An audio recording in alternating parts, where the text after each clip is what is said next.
Hello, everyone. Hello. It's me again, Marianne. Um, Coming to you live tonight, this Monday night. I'm sorry I can't stop smiling. I can't contain myself because I'm so excited for my guest tonight to share her expertise in the online business world. Yeah, she is one of our coaches, mentors in our business community, and I'm just so thrilled that she is with us tonight. So, without further ado, let me add to the stage Sisme. Hello, Sisme. Hello! Good evening! Good afternoon! Good morning! We're both in Ontario, Canada. Actually, we're just neighbors. We're not very close to each other, but like 5 minutes, 10 minutes away, ano? Right? Yeah. Yeah. Thank you so much for having me and happy Monday! Oh, a new week today, new goals, new time, new week to fulfill our dreams again, diba? It's Yes. very we're blessed to have another week for to share our journey and inspire people. I hope we can inspire people tonight. Thank you so Yes. much, Marianne, for having me. Thank you talaga, Sis May. So I was just telling our viewers or those people who's gonna be watching us tonight how thrilled I am for you to say yes for this interview that I'm having. This is actually an honor, Oh, and thank thank you. you. Because as I was telling them, Sis May is like one of our coach mentor in the business community, and what we're tackling today is about it's like expert talks. Oh, Yes. So, expert. Oh. yes, expert talks. Oh, wow, that's nice naman, expert. Expert ba ako? Siguro sa expert ako sa pagiging nanay. Yan. O, Oh, diba? ay, di pwede rin ako dun pala. Oh, Expert. yeah, of course. Kaya nga Yes. we're talking to each other so we're both experts, diba? Yes.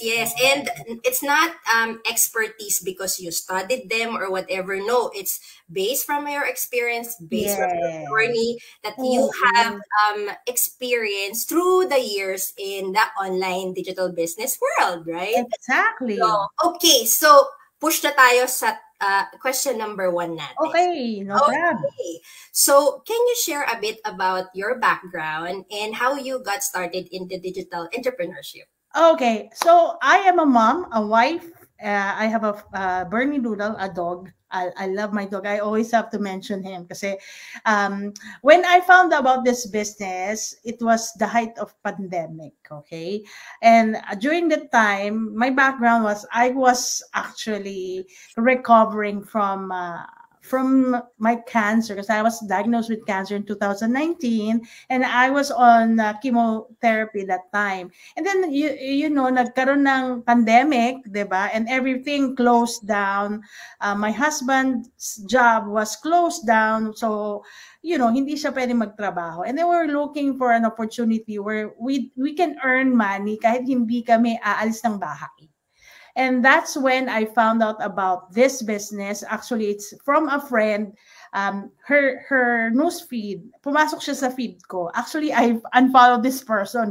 This is the story, I unfollowed her because I saw that she was doing a business. And I unfollowed her talaga kasi I don't want to be stressed like, oh my God, may business na naman. I don't want to be involved, right? Because I know she will come to me, right? So I unfollowed her. But then while I was recovering from home, yung newsfeed niya pumasok sa Facebook ko as in hindi ko siya friend, no? But that's the amazing power of automation because she was, it's automated, it came to my feed. So kita mo ako ang nag-reach out sa kanya. Sabi ko, hey, oh, look at you, blah, blah, blah. So I talk about the business and then she started to tell me, oh, mag-register ka sa website, ganyan, watch the workshop, which I was like, no, I don't think it's for me. I don't want to do it. I'm recovering. I just want to relax. I want to get better, right? But then my husband, yun yung tinarget niya. My husband was the one she targeted. So sabi niya, okay, I'll talk to your husband. Sabi ko, sige, kayo mag-usap. So they talked to each other. My husband watched the workshop and then went ahead and saw the community na amazing naman talaga. Like talagang blown away ang asawa ko. Asawa ko very skeptic yan Sabi, ano nung kataranta, ganun yan, pag may business, ano nung katarantaduhan yung ginagawa mo? Hindi ka madala. O, ganyan. But then, this time, it was the other way around. Ako ang ayoko magnegosyo. Siya yung gusto. So, actually, we've been doing a lot of businesses in the past. I can say I'm a networker. Mahilig ako sa networking. Kasi iniisip ko, I wanted passive income. And lahat ng networking business, lagi nila sinasabi, there's passive income, diba? I'm not saying na naglalay sila, but it's not for me. Okay? Yung mga networking business na yan, they're all working kasi a lot of people that I know are making money sa mga ganyang business, but it's not for me. Why? I'm not good at selling. I cannot sell. Oh my God! Tsaka ayoko kasi yung may kota-kota, yung hanggahabol ka. But, we did that. And I realized na we're consuming more time and money doing that kind of business. Like, we have to travel we have to go to different provinces o kaya pupunta kami ibang city para lang do demo. Yes. Demo ka. So imagine mo, one weekend, okay, we'll go to Ottawa. Let's just say go to Ottawa. We'll rent a car, or we have our own car, but then the gas to go there. We have to rent a hotel kasi we have family there, but we want to have our own place, right? We don't want to just barge in and stay there, right? Kasi it's business naman. And then we have to eat out and all that, right? And then yung magde-demo ka, at the end of the day, 2 days yan, then we will make, let's say, $300, okay? But imagine how much money we spent, $700. And then we will justify. Sabi namin, bayaan mo na, kumita naman tayo ng 300, nag-enjoy naman tayo. It's like, and then it came to a point wherein we have to realize we're not doing business, right? We are fooling ourselves na inaano natin na kumikita. Hindi tayo kumikita, dahil hindi.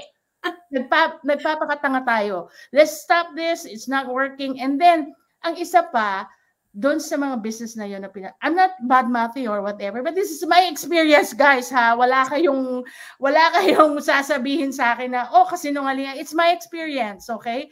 My experience is, you have to constantly buy the things or else you're gonna fall. Like, yung rank mo babagsak. Yung commission mo babagsak. Pag umalis yung tao mo, babagsak. Like, lahat bumabagsak. Tapos ngayon, mga tao in the beginning excited, right? Excited, nakakatipid. Tapos biglang namamahala na sila. Ano ba yan? Meron pa ako nito, bibili na naman ako, di ba? Alam mo yung experience na yan? Halimbawa, ano na naman ang bibili ko ngayon? Bumili ka nito, meron ka pa ba nito? Meron pa ako niyan, kabibili ko lang yan last month. Ito na, meron pa ako niyan. So, hindi mo alam kung anong bibili mo kasi you're only gonna buy what you're gonna use, right? And what you need. Hindi ka bibili kasi kailangan mo lang ng points. Oh my Lord, diba? Right? So, that's the reason why when we saw this business, iba talaga. Ibang-iba. And to be honest, hindi naman siya nagbabrag. I made money here compared sa doon. Like, sabi na, liit-liit. Pero yung liit-liit na yan, lumaki rin. Di ba? Liit-liit. Magkano lang ang monthly mo? Ganyan-ganyan. Pag at the end of the year, di ba, gumagastos ka monthly, nagde-demo ka, naggagas ka, nag-hotel ka, kumakain ka, at the end of the month, yung in-spend mo, napakaliit. Para sa kita, yung kita mo, talagang hindi ka talaga kumita. So parang nag-negative na. Nag-negative na. So parang, no, I don't want to do that anymore. And then when I found out about this business, this is amazing. It's like kaiba sa lahat. Kaibang-kaiba siya sa lahat. And oh my God, sobrang ganda ng kita dito. I have experienced it na kahit na, yun nga yung kwento ko dito is kahit na natutulog ka, bigla ka na lang ng notification na, you got paid, diba? It's amazing. And there's so many streams of income, hindi lang isa, diba? Hindi katulad nung yung mga pinasukan ko dati. Hirap na hirap ako doon kasi travel ka pa. Alam mo ba, nag-vacuum cleaner pa ako, bit-bit ko vacuum ko, at ako'y magde-demo ng vacuum. I'm telling you, I did that. I did insurance. I did skincare. I did coffee. I did health products. Lahat yan, pinasukan ko. But this is so different from those businesses. I'm not saying that those businesses doesn't work, but it's not for me. Yeah, It's it didn't not work for you. Yeah, it's not for me. Yun. That's my background. Ang haba, no? Diba? Parang telenovela. So, parang parehas din pala tayo, Sis May, kasi ako naman, friend ko din. And, parang halos parehas yung start ng journey natin. Because when this friend of mine, so I started last year, and then 2 years prior to that, she was the one who said, hey, maybe you wanna check this out, get intrigued, whatever. And prior to that, I've been following her in his business page. So I see what she does, right? Mhm. So when she introduced this to me, sabi natin 3 years prior, no? Yeah. Sabi ko, hindi ko yata kaya yung ginagawa mo. Like, putting something in social media, like a part of my life or like my whole life na nga minsan, diba? Yeah. I can't do that. I can't even say that I can do this once, like interview somebody online, right? It is even out there, thrown out there, and everybody can see it. I don't think I'm gonna be able to do that. So that's why I passed. So parang ikaw din parang, hindi ko kaya. So ang nilapitan si Habi, di ba? Si Habi. So ako naman, si pandemic happened. So si pandemic happened, and then ako na yung nag-reach out sa kanya. Sabi ko, you know what? Okay, let me check this webinar, what you're talking about. Let me check this one out. And then, the rest is history. Kasi I know of her. And we're the type of people like, okay, machika if you know that person. Yeah. We're introvert. I'm not gonna say anything to you if I don't know you. Yes. So I thought to myself, if she can do it, then maybe I can. Yeah, of course, diba? And here we are now. I'm interviewing. Exactly. Right? Alam mo, no, I was just talking to my mentor last week, and I was like, remember when I started, I don't want to be on TV. I don't want to see my face online. The first few, pag kumakanta ako, makikita mo yung TV, tas yung voice ko lang maririnig mo. Tapos, and then eventually sabi nila, it doesn't look para kang tanga, nagtatago ka ba, ganyan. Tapos sabi ko, sige, side view. Side view, nandito yung camera. And then, eventually, I have to push myself, because if it can change my life, why not, right? Yun nga yung tanong ko if there is something that I have to do and then it will change my life, not only financially but everything else will fall into place, would you not do it? So yun yung ko, I have to push myself. And kasi syempre natakot ka sa bashers, diba? Sabi nga ng mga friend ko, ate, sigurado ka bang ready ka dyan? Sabi niya, alam mo naman, maraming bashers sa mundo. Sabi ko, that's why there's a block and ban. Ano ka ba? Yes. It's like, okay, so far, wala pa naman nagbabash sa akin. Baka siguro binabash ako, pero hindi nila kaya in person. Hindi nila kayang anuhin dyan, diba? I don't really care kasi yun nga sinasabi ko, you're not paying my bills, you're not part of my life, like, nabubuhay ako, nawala ka. So why would I be stopping myself from doing this? And I'm enjoying it. I am enjoying, like you, I don't know you personally. We just met online. And then you have a family. All of a sudden, oh my God, we click, right?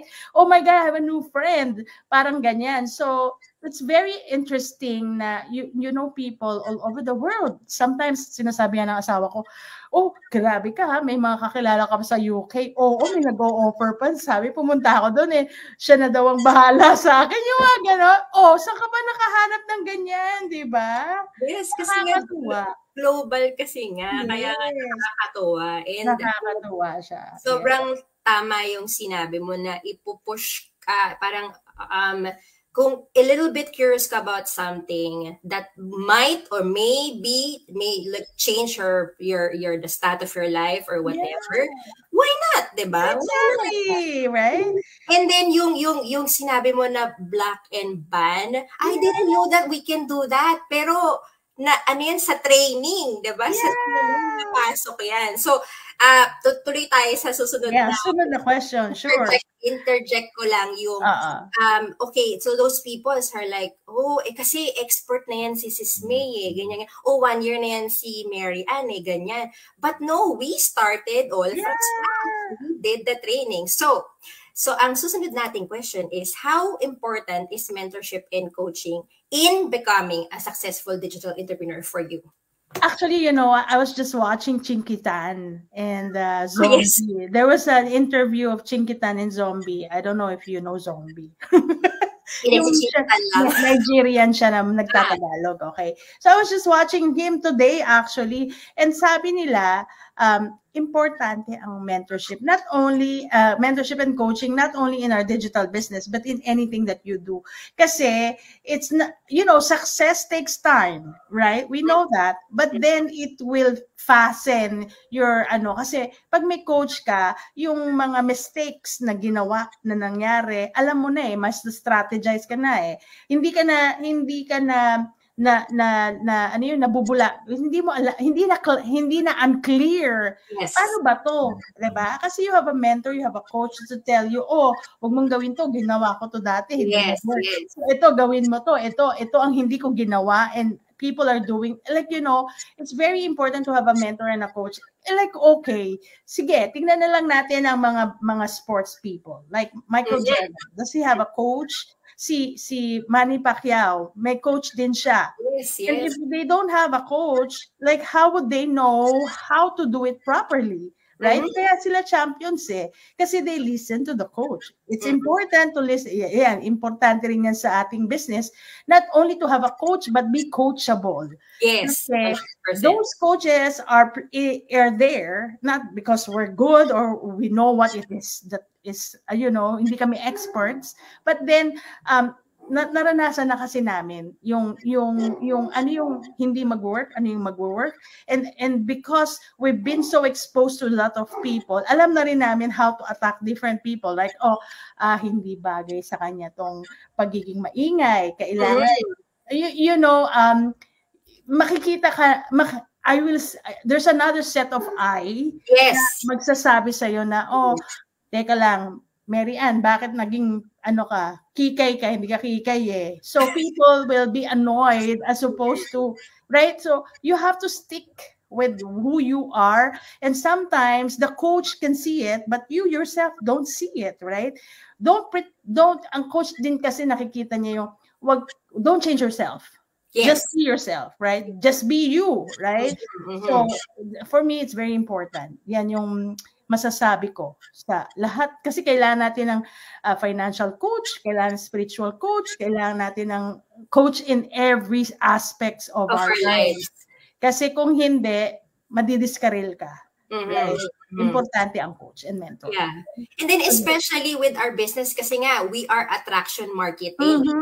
How would I know what are those that are attracted to my, you know, yung followers ko, if I don't listen to somebody who's gonna be watching me, like a coach mentor, right? Yes. So it just boils down to just listen to those people who are there for you to become successful as well, right? Yeah.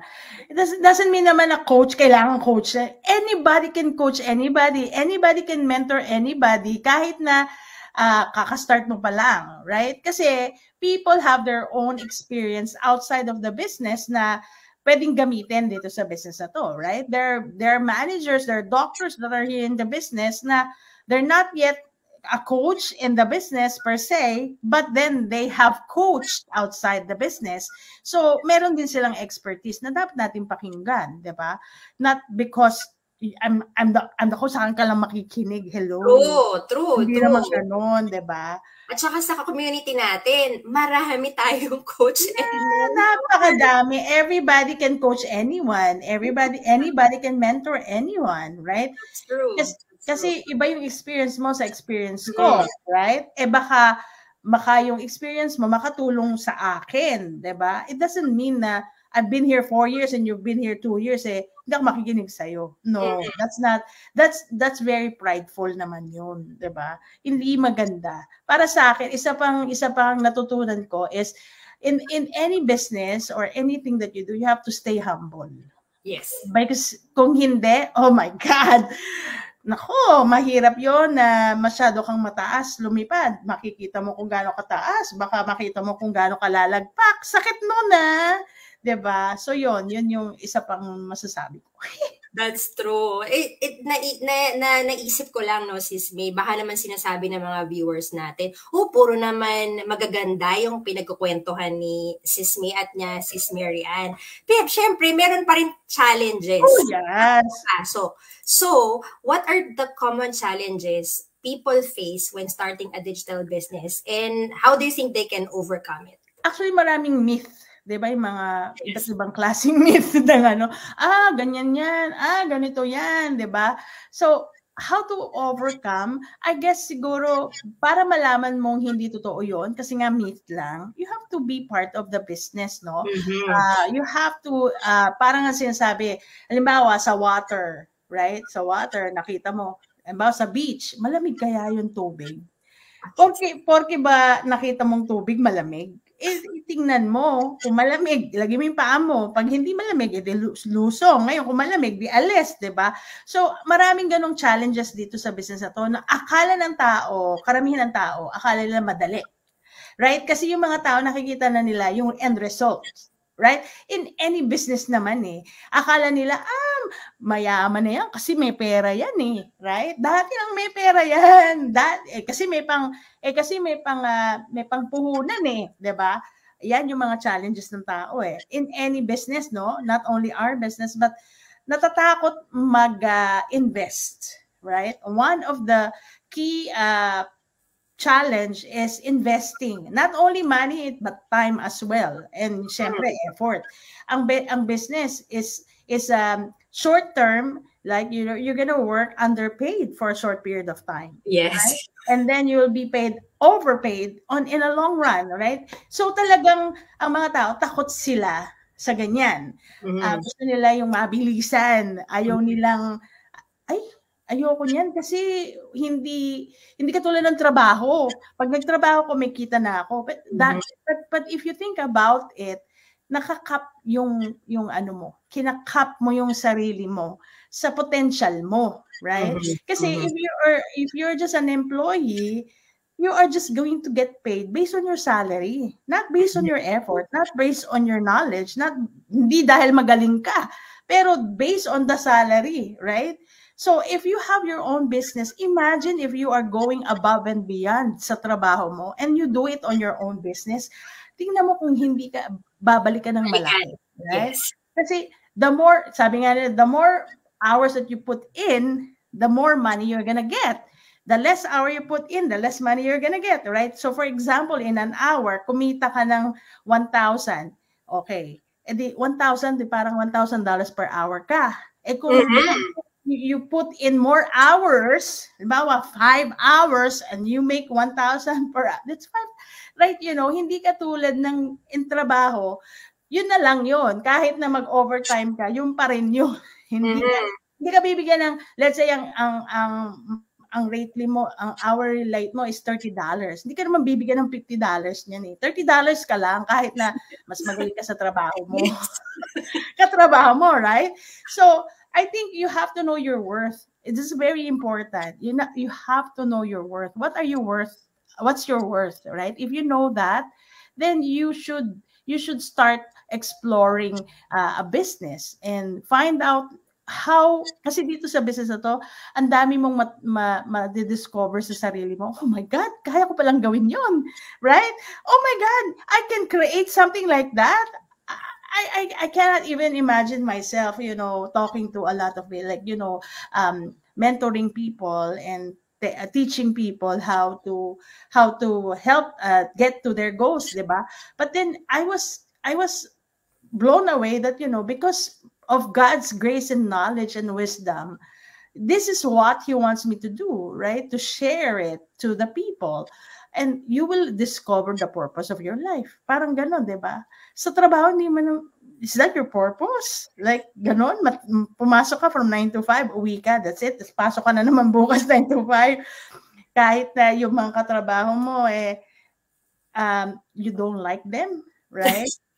I mean, like, sa trabaho ko, I love my job. Oh my God, I really love my job. I really love my coworkers. But there are people in any workplace na matagal na siya doon, let's say 20 years, 30 years, grumpy na. Grumpy. So whenever I see people like that, I ask myself, I'm not there yet. Do I want to be like that? Kasi if I am going to be like that, by the time na yun ang edad ko, why would I stay? Like, you are not only toxic to yourself, but toxic to the whole environment. Like, the whole organization will not be happy when you're there. Do you want that? I don't want that. I want people around me are supposed to be happy. Ako rin, kailangan happy, right? So yun yung, ang dami ko nang sinabi na wala na yata ako sa topic. Ang dami ko na pick up kasi especially with you have tried a lot of businesses na nga out there, diba? Pero the thing is, you're still looking for that something that pushed you know what, I wanna try this. Oh, it didn't work. Okay, you know what, I'm gonna try this again. Oh, it didn't work, right? Pero tama ka sa sinabi mo na there are a lot of people who were like, you know what, I'm okay here. This is my comfort zone. Yes. But the thing is with me, nung pandemic happened, I got laid off. What happened to me? Yeah. Diba? And the thing is, you can't say magalit ka sa company. It was the pandemic. Exactly. I mean, most of the people got laid off. So what do you do after that? Tutunganga na lang, diba? And then, so you plan. Yeah. You make another plan. And this is At saka guys, we are given talents by God, right? And knowledge by God. It's up to us to use it properly so that we will increase or we will yung maging masenso tayo. Huwag natin isisi yung, oh my God, ang gobyerno hindi nagbibigay, o ganito, dagdagan ng gobyerno yung ayuda natin.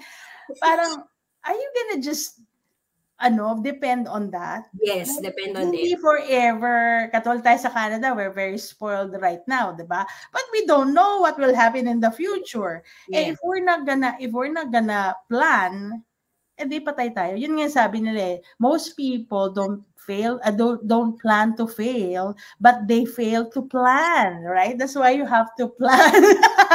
You have to plan. You have to plan. Like me and Sis May, we still have our full-time job and we love it. We love it.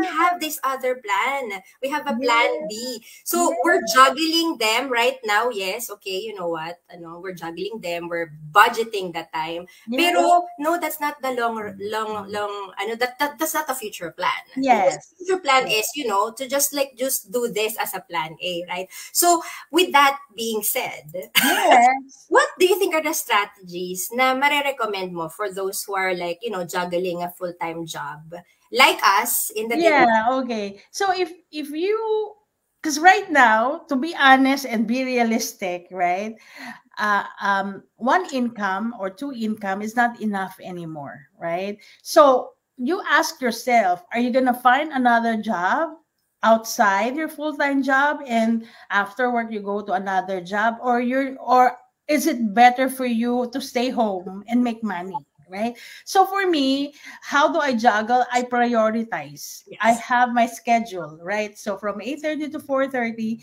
that's where my full-time job is, right? From 4:30, so I'm off at 4:30. So 4:30 to 7, that's my family time. So I cook, I do my dinner, I spend time with my kids. My kids are grown up, so they don't really need me anymore, right? So, but that is my plan. So from 4:30 to 7, my family time, and then 7 to 11, I schedule it, right? I have to, that's why right now it's 7 o'clock and we're doing business, right? Yes. So this is my time for my business. My family knows about it. My kids know that from 7 to 11, you cannot bother mommy, right? Even if they're bigger, like even if my two boys are, they provide for themselves, but sometimes they will come to me and they will ask questions, and I will look at them and I look at the time and I said, what time is it? Oh, okay. Later, I'll talk to you. So they know they are not going to bother me. They know if I have an interview, if I have a session, if I have a coaching call, whatever, they know. I have to let my family know that this is what I do and it's not for me. It is for the whole family, right? And they have to understand that na, um, okay, si mami ginagawa to. You know what? I have to, ano ba yun? Kasi itong business na to is for my children. Okay? And I am not only working on a legacy, which is financial legacy, but I am also teaching them the value of what I do.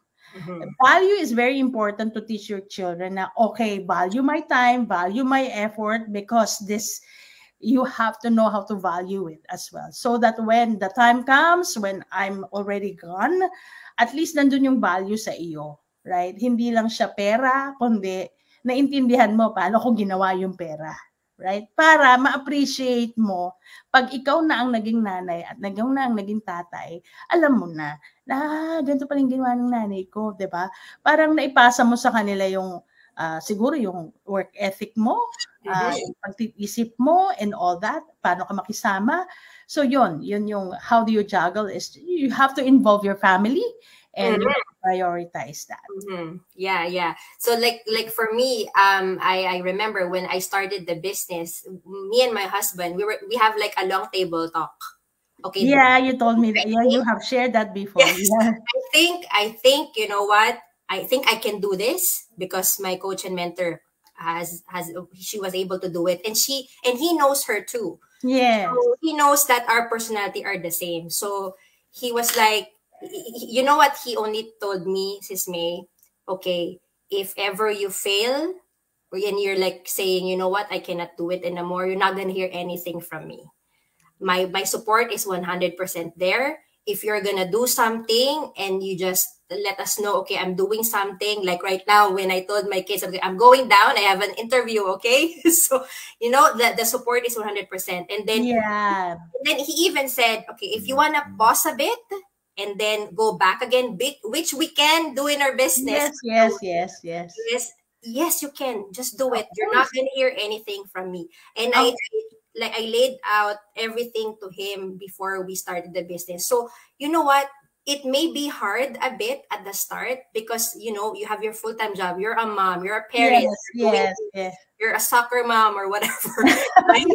Yeah. You're driving your kids to everywhere, right? And then you have the business. It may be hard, but nothing can, parang walang hindi magagawa yung proper time management. And it's a household decision. Like you have your husband with you. I'm just lucky that I have him on this decision, right? Yeah. Ayaw lang niya magpa-interview, no? So, gano'n, yeah. Ngayon lang yan, sa ngayon. Ayaw ano rin yan. Eventually, right? Eventually, it will come. Yeah, actually, ako, when my husband says that to me, kung hindi to mag-work, anong hindi mag-work? Mag-work to. It's like, I don't need you to say that to me. It will work.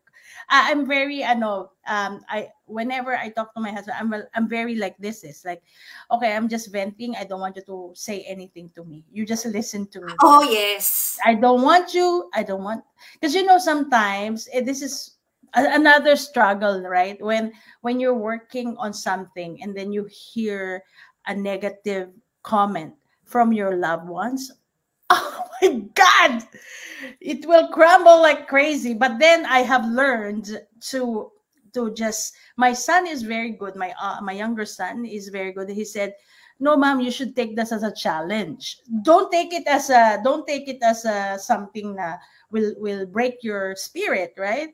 You have to say, no, I will make it sure I will make it. And, you know, no matter what you say, I'm going to prove to you, I will make it. So that's the change that, see, in this business, you can change that because before Before, if my husband, because remember, I have so much businesses in the past. Yes. Oh my God, when he said, wala namang nangyayari dyan eh. Puro ka lang labas ng labas. Yung pera, labas ng labas.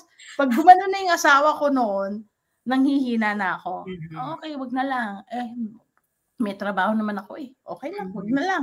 So parang, okay, pinatay mo yung pangarap mo, 'di ba? Pero ngayon, dahil sa, siguro dahil na-expose na nga ako sa mga magandang mga nangyayari, kasi our community is very positive.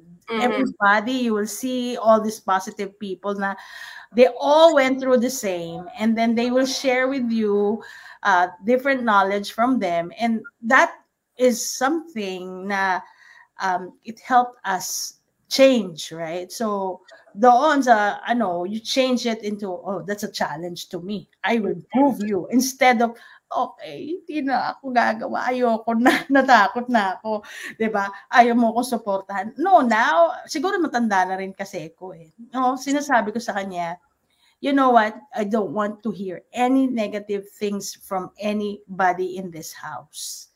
So, kasi nagkasakit kasi ko eh, kaya pinakikinggan nila ako.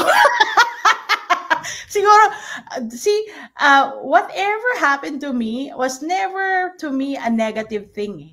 Yung pagkakasakit ko na nagka-cancer ako, I never thought of it as a negative thing. Because I have to see the positive side of any negative things that happen to my life, right?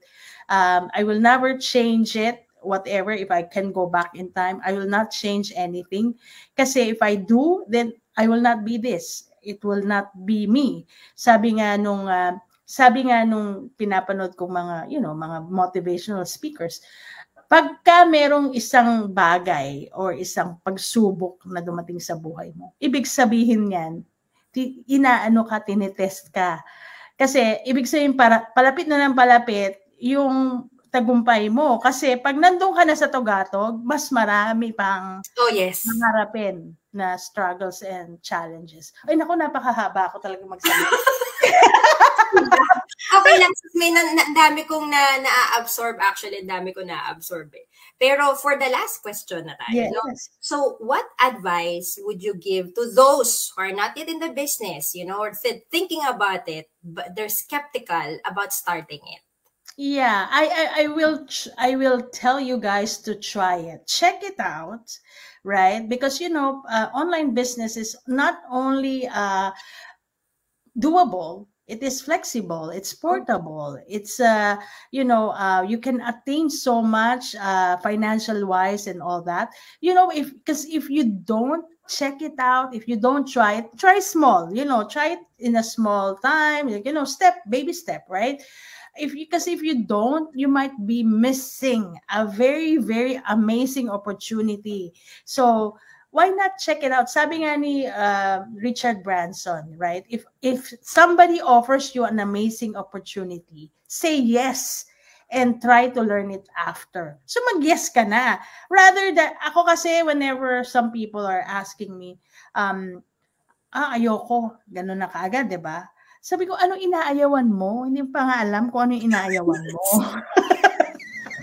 Diba, umaayaw ka na, hindi pa nga inaalam. Kasi sabi ko, I would rather you check it out, watch the workshop, right? Go from there, and then go to the next step, right? And then let me know. I want you to have an informed decision. Huwag kang mag-base sa feelings. Yung emotional, right? Kasi maraming emotional. Mga walang hiya yan, ganyan, wala yan. Like, nakikinig ka dun sa mga taong yun. Naku, patay ka. Ano yan? Mawawalan ka ng pera. Yung mga ganyan ba? So, okay, natatakot ka sa sinasabi. Nandito ba sila sa business namin? Nandito ba sila? Kapartner ba? Like, are they business owners too? Kasi kung hindi, ba't ka nakikinig doon? Diba? Ano ka? Uto-uto? I mean, like, diba? Meron ka sariling pag-iisip, matanda ka na. Bakit ka nagpapadikta sa mga tao na nakapaligid sa'yo? O tingnan mo buhay nila. Ako, ito lagi ang inaano ko eh. Pag may nagsasabi sa akin, naku, wala yan. Naku, Diyos ko, pare-parehos lang yan. Titingnan ko, gusto ko ba yung buhay nitong taong to? Like, gusto ko ba siyang gayahin? O hindi? Kasi kung hindi, ba't ako makikinig sa kanya? Teka lang, negosyante ba to? Eh, hindi naman pala eh.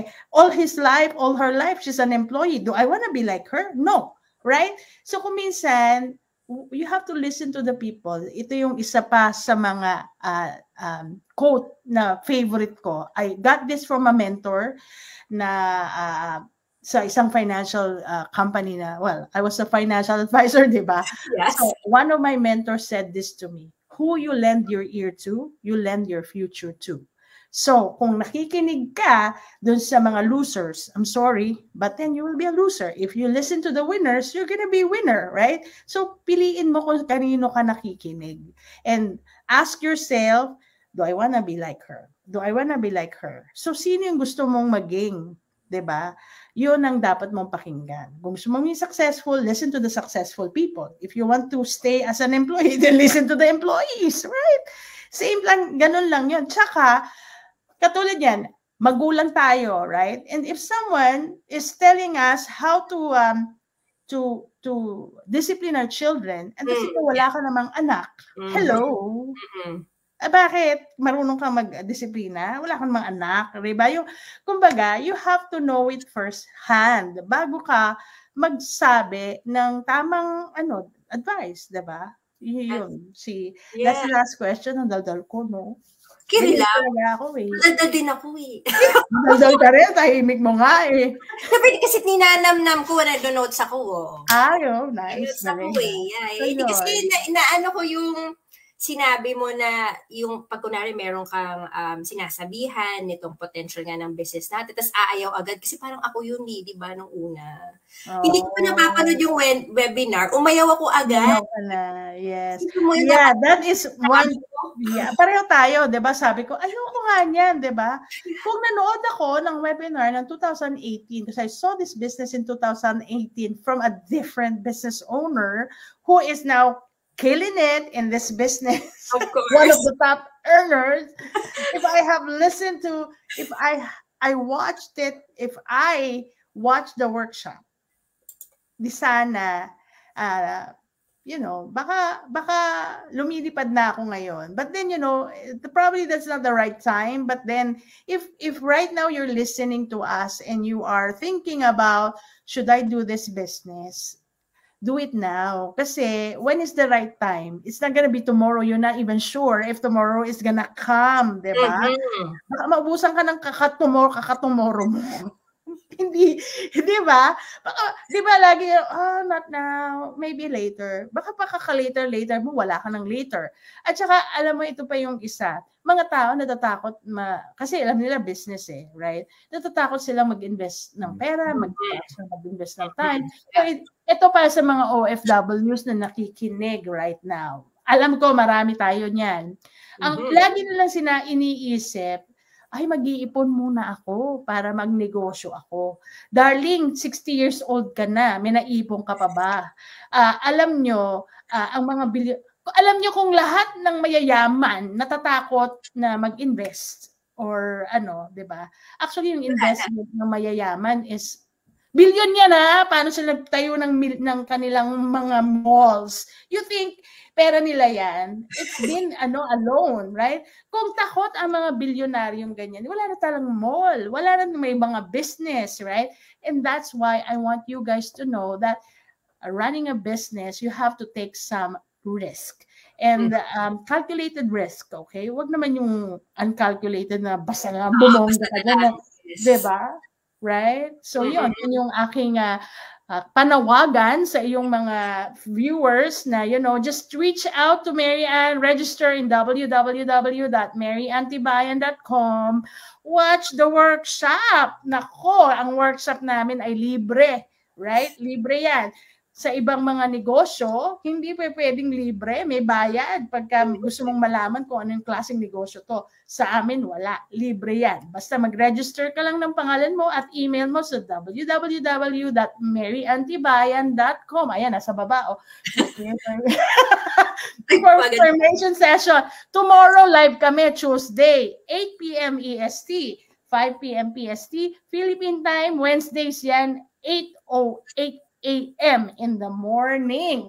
Okay, so all over the world kami. Okay, so Yeah, global. guys, check it out. We're not telling you to do anything else but to check it out. Reach out to Mary Ann if you have any more questions. Ayan. We may just say everything that we want to say in this Yeah. live, but it all boils down to you checking it You. out yourself. Exactly. Like, Kasi nobody can change your life but you. Hindi yung kapitbahay mo, darling. Okay? Sinong yes, like gagawa? right now here, Sis May and me, we're business partners, but my business is my business and her Yes. business is her It's business. my So when you business. start your business, that's gonna be your Your own business. business. Yes. So of course you have to like check it out. And paano Yes. mo check out kung yung webinar inaayawan nyo na po? Oo Di ba? nga. And it's free lang naman siya. And you know what? Yeah. Don't worry. A lot of people will say, Sis May, I don't have the time to watch. I don't Can you have change that? Yeah, hindi sila kailangang manood ng live. The reason Yes, there's earlier, I replay. think I remember for me, I watched the webinar 4 times. 4 times. 4 times kasi I need to, absorb everything. So why not Yes. check it out? And as my final say, thank you very much, Sis May. Talaga, You're welcome. You're welcome. You're welcome. genuinely. Actually, can I say just one last? Yes. Guys, yan lagi mong sinasabi, I don't have time, I don't have money, meron akong anak, kaya hindi ko magawa tong business na to. Those are excuses. Those are my excuses as well. But I turn them into my reason. Bakit ako walang pera? Di mag-business ka para dumami pera mo. Wala akong oras. Sa simula lang naman na mawalan ka ng oras, pero eventually, hindi mo na kailangan kasi you are financially independent, financial freedom and time, And then may anak ka, would you rather say, I will never use my kids as my excuse not to do the business. I will use them as my reason. Kasi when they grow up and then I tell them, you know what, anak, dapat ginawa ko yung business niya. Tingnan mo si Tita Mary Ann, mayaman na. O, diba? Tapos sabihin, bakit hindi mo ginawa? Kasi maliliit pa kayo, wala akong oras Ma'am, would you rather hear this? Ma'am, ginawa mo pa akong dahilan. Para hindi tayo umasenso. Or would you rather say, oh my God, Mom, I am so thankful that you took the risk. Diba? Yan yung kailangan mong itanong sa sarili mo. That's true. On a final note, interject ko lang kasi may naalala ko sa sinabi mo. Meron tayong business partner na sinabi rin niya sa akin and it struck me. Parang, kasi right now, I'm a full-time, I am a full-time sales administrator. I have a part-time business owner, and then part-time mom. Kasi hindi ka full-time. Ayaw ko maging part-time mom. Gusto ko maging full-time mom. And then the business is just running in the background. In the background. With the ganyan. Yeah, check it out kasi that is possible and you will see all those people that are living the dream life that you might have. Why not you, diba? Yes. Try it. Okay. Try it. Check it out. Thank you very much, Ismael. Thank you so much, Mary Ann. For those people who's gonna watch us on replay, thank you very much. Drop your comments. And again, if you want to check it out, register your name and your email address to my website. It's there, running down there. www.maryantibayan.com. And see you again, another Go Live in the next coming days. And good night. Good night, guys. Thank you so much. Bye for now.